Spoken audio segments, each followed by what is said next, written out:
Pour l'exercice 51, on nous dit déterminer le module des nombres complexes suivants. Question A, Z1 est un produit de deux nombres complexes. Donc, tout d'abord, on commence par rappeler que le module des nombres complexes Z, qui se note comme ça avec deux barres, est égal à sa partie réelle au carré plus sa partie imaginaire au carré sous une racine carrée. Donc, il faut être capable de lire sa partie réelle X et sa partie imaginaire Y. Et comme on nous parle de produit, on nous rappelle que le module d'un produit de nombres complexes est égal au produit des modules de ces nombres complexes. C'est-à-dire que quand on a le module de Z fois Z', ça fait le module de Z fois le module de Z'.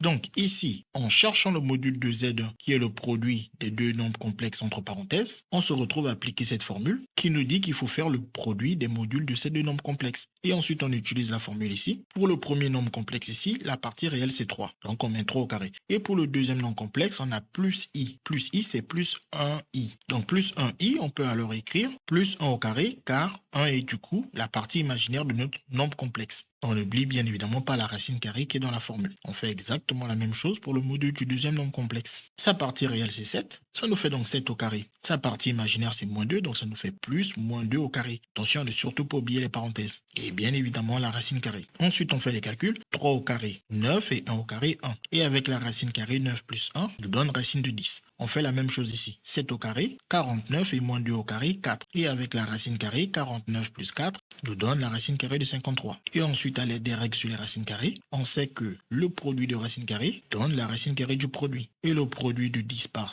53 nous donne 530. On obtient ainsi le module de Z1 qui est racine carrée de 530. On peut juste préciser qu'on ne peut pas aller plus loin dans la décomposition parce que quand on a le 10 fois 53, 53 étant un nombre premier, on ne va pas pouvoir le décomposer avec des facteurs qui regroupés avec les facteurs dont 10 premiers qui sont 2 fois 5 pour utiliser la racine carrée et simplifier l'écriture. Dans le 10, on n'a que du 2 et du 5. Dans le 53, on n'a que 53 qui est facteur premier. On ne peut donc pas aller plus loin dans la décomposition. Pour la question B, on doit calculer le module de Z2 qui est égal à 6 sur 1 plus I. Donc, il s'agit de calculer le module d'un quotient. Et le module d'un quotient, c'est le quotient des modules. Donc, en calculant le module de Z2, on commence par le remplacer par son expression, qui est un quotient. Puis, à l'aide de cette formule, on obtient le module du numérateur sur le module du dénominateur. Pour un nombre réel, le module est sa valeur absolue. Donc, on peut directement dire qu'ici, c'est valeur absolue de 6, qui nous donne alors 6. Si vous ne vous en souvenez pas, vous pouvez réutiliser la même formule et dire que 6 n'est rien d'autre que 6 plus 0i. On a donc la partie réelle 6 et la partie imaginaire 0. Ce qui nous fait donc partie réelle 6 au carré plus partie imaginaire 0 au carré, le tout sous une racine carrée. Et comme 0 au carré, ça sert à rien de l'écrire parce que ça vaut 0, ça nous laisse alors 6 au carré sous une racine carrée, qui est encore la valeur absolue de 6. Sinon, vous faites le calcul, 6 au carré 36, racine carrée de 36, ça donne 6. Et pour le dénominateur, on applique la formule. Il suffit juste de voir ici que 1 plus i, c'est 1 plus 1i. Donc la partie réelle, c'est 1 au carré que l'on obtient. Et la partie imaginaire aussi pareil, c'est 1i. Donc la partie imaginaire, c'est 1. On obtient aussi 1 au carré sous une racine carrée. 1 au carré, c'est 1. Et 1 plus 1,